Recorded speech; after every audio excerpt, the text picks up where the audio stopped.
Hey guys, I am so excited to be teaching tonight.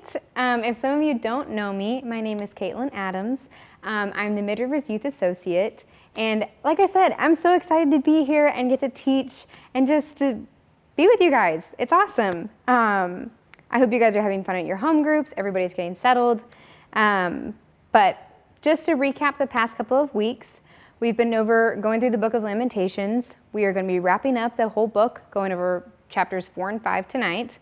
But just so you guys remember, we've established that the Israelites are lamenting. That's the whole book of Lamentations. It's a authentic, beautiful, heartfelt, hard poem. It's full of grief and pain, but it's true and it's hard. They've just been recently taken over by Nebuchadnezzar and the Babylonians. And the Israelites have once again fallen away from God. Who among us is surprised? They've turned their backs on him. They recognize their sin and are now repenting and lamenting their pain and suffering. They've acknowledged that they need him, and now they're waiting for his restoration. So in chapter 4 and 5, the lamenting continues, and as does the waiting. And they're waiting, and they're waiting, and they're waiting. They ask God, how long? How long do we have to endure this? How long do we have to go through this pain? They had no idea when this was going to end. Does that feel familiar at all to any of you? Does that hit home? Let's just think global for just a second. We are still in the midst of a pandemic. And it's been going on for months and months and months. And people have said, oh, it'll end by this time and by this time. And it's not over. And that's really hard. It's hard to not know when something painful is going to end.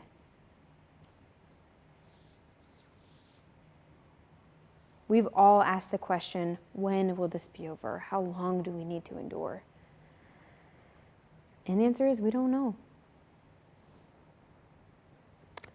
Now, I want you to think a little bit more personal. Has there been a time when you felt like you just couldn't see the light at the end of the tunnel? What did that feel like? What helped? What didn't? Who or what did you cling to? I want you to keep thinking about that as we go through this teach tonight. Just keep that in the back of your mind. The Israelites had nothing. In chapter 5, verse 16, it says, "The crown has fallen from our head. Woe to us, for we have sinned." They've endured all kinds of suffering. They lost their land. They've lost their homes. They lost their places of worship. Their king has been overruled. But now they're watching their people die. They've got no water. They've got no food. In chapter 4, at one point, it states that some of them resulted to cannibalism. Guys, I'm not exaggerating when I say they had nothing. They have lost their will to carry on, their will to live. And there was no end in sight. But even in their darkest days, even when they had nothing, they still believed in God. Just a few verses after 16, in verse 19, it says, "But you, O Lord, reign forever. Your throne endures through all generations. Restore us to yourself, O Lord, that we may be restored." They're pleading and begging God, bring us back to you. We've tried it our way, and look where it got us. We've been overruled. We've been kicked out. We've got nothing. bring us back to you. I want you to think about these key words here. It says us and we. The author very could have easily said, God, bring me back to you. Save me, restore me. But instead, he writes us. Israel as a whole is lamenting. Israel as a people is crying out to God, asking to be restored and to be redeemed. They're mourning together. They're suffering together. They're enduring this together. Lamenting and expressing our pain and grief with people who are in it with us, whether they're feeling that same pain or there's someone that we trust, that we know that we can confide in. It's good. It's good for us. It helps strengthen bonds of friendship. It helps us process. It helps us problem solve and helps us to not feel so alone. It's good for us to be together, to do things together. But I think we can be like the Israelites. We can lose hope. We can fall away and lose sight of what's true. Some of you know my story and know my testimony. Mid-Rivers, Grants Trail, what's up? But for those of you that don't, it was in my darkest moments that I found Christ. Sitting alone in my car, crying out to God, asking if he's real, and if he's real, does he love me? And if he's real and he loves me, why is he letting me go through this pain and this hurt? That's not a good God. There's no way. I couldn't see the light at the end of the tunnel. And it was in that crying and weeping and lamenting that God showed up. That God made it clear to me by saying, I didn't do those things to you. You did those things to you, but I'm here to bring you out of that. Turn away from these things. Turn away from them and turn towards me so I can restore you. And I can't and I won't say that everything got better, that, oh my gosh, my life is so much better after that. I'm so perfect. No, that's a lie. It was still hard. It's hard all the time.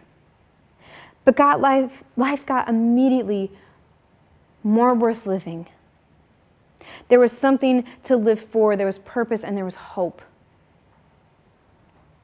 And my life has never looked the same. And it shouldn't. Restoration demands change. When God moves in and he restores us, he demands for the things in our past to change, to stay in the past.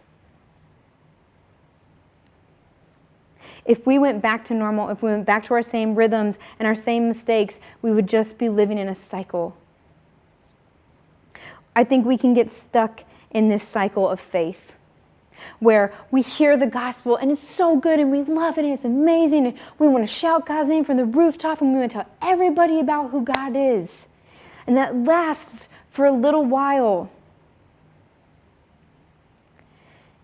And then life gets busy and, we still love God and we still believe in him, but, we don't really read our Bible anymore. We're not taking active steps to proclaim his name. But things are busy and it's hard to do that. So then things get even harder and we start to feel alone. And we might even get angry at God and turn our back on him. And then at some point, somebody tells us the gospel again. And we're reminded of the truth and the beauty and the love of God. And we rejoice his name. And here we are again, spiraling in this cycle.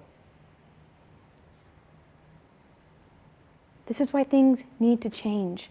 This is why when we are restored, when we are redeemed by God, things have to change. What if in the midst of pain and hardship, instead of getting angry and turning our backs on God, we seek him out? we have faith in him? What if that faith was just as strong in those moments of pain as it was when we're on the mountaintop and everything is good? Now hear me say this. It is okay for you to be angry, for you to get frustrated, for you to be confused, for you to have doubts. Normal. Totally normal.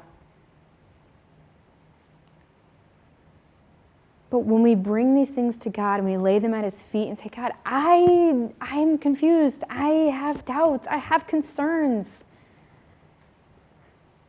God rejoices. He says, thank you. You brought them to me. Let's work through them. We have made the decision to choose him despite those things. And for that, God rejoices. But you might be thinking, well, that's all well and good, but I'm not there yet. I don't know about this whole God thing. I mean, what does he care about me? And what that boils down to is, how do I trust God? How did the Israelites trust God when they lost everything countless times? How do I know he's going to be there? How do I know that he's going to understand? He's not been through what I've been through. He hasn't felt the things I've felt. In John 11, verse 35, it says, Jesus wept. That's the whole verse, just those two words, Jesus wept. He was standing at the grave, at the tomb of his friend Lazarus with his sisters. They're weeping at the loss of their brother. And Jesus' heart breaks. He breaks for the loss of his friend. He breaks for the loss of his sister's brothers. And he weeps with them. Jesus became man. God put on flesh and came to earth to feel the things we feel, to endure the pain that we endure, to be understanding in anguish and in hurt.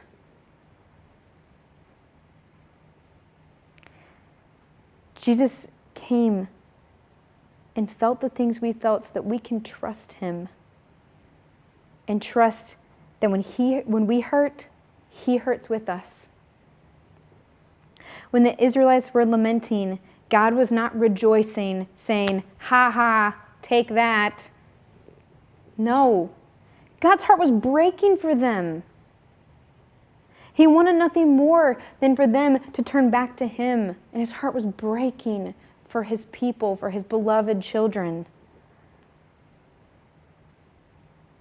And the Israelites, despite everything, despite the countless times they'd been overruled, kicked out, exiled, lost everything, despite all of that, they trusted God.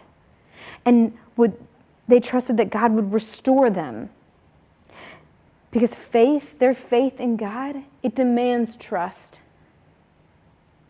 We trust God by knowing his love for us. We have to come back to God's steadfast love. Back in chapter 3, verse 22, it says, the steadfast love of the Lord never ceases. His mercies never come to an end. They are new every morning, and great is your faithfulness. The Hebrew word for steadfast love, and I'm going to botch this, is hesed, I think. But what that more accurately translates to is loyal love. God has a loyal and devoted love for us.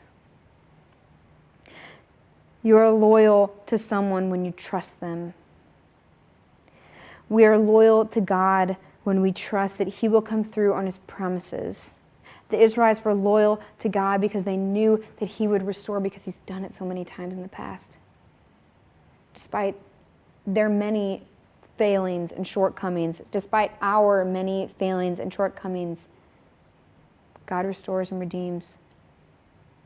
It may not look like we expect it to look or even what we want it to look like, but God shows up.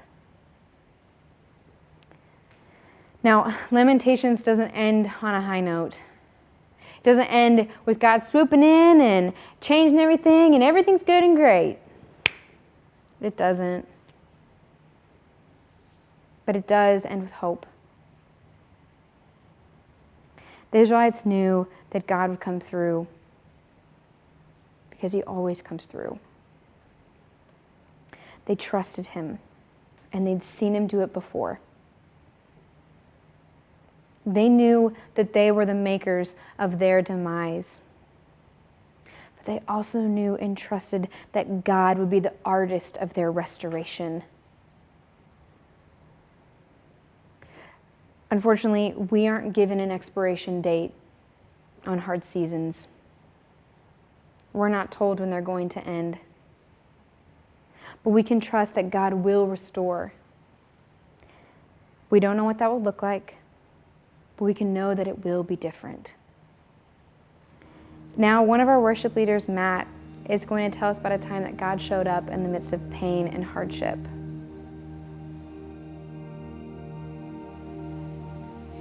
When I think about lamenting, one particular story comes to mind, and it's just a few years back, probably about 10 years ago, and my wife and I were trying to have children, and it was a struggle for us. It was a big struggle. We weren't getting pregnant, and then we would lose the child in the pregnancy, and that happened a few times. And through this, there were many nights of tears and trying to comfort each other. But there was a voice that just kept ringing true to us, and it was just this, I am faithful to you. I am faithful to you through this. And so we learned a whole lot about trusting in God's faithfulness, trusting in his provision for us. We learned patience. We grew closer together. And eventually, when we were able to fully surrender the situation to him, he actually blessed us with a child. And now we have 3, which they're all crazy. But the coolest part about that whole story is that years later, we're actually able to use that experience that we went through to help others that are going through the same thing. And so we're able to rally around people and just listen to them and share our experiences and help them to begin to trust in the faithfulness of God through those situations.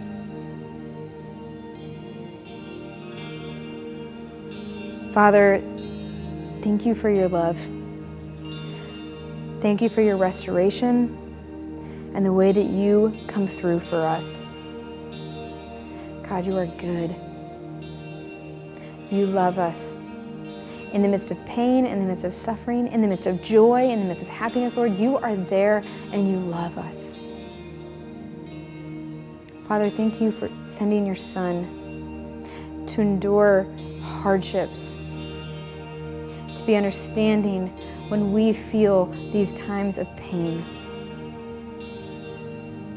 God, thank you. Thank you for choosing us. And forgive us when we don't choose you. God, I lift up each of these students tonight, that their hearts turn to trust you, that they see that you are the way, the truth, and the light, that God, you restore, and it's in you that we can find comfort and peace, that we can trust that you have a plan and that you will come through. Father, we love you and we lift this all in your Son's holy name. Amen.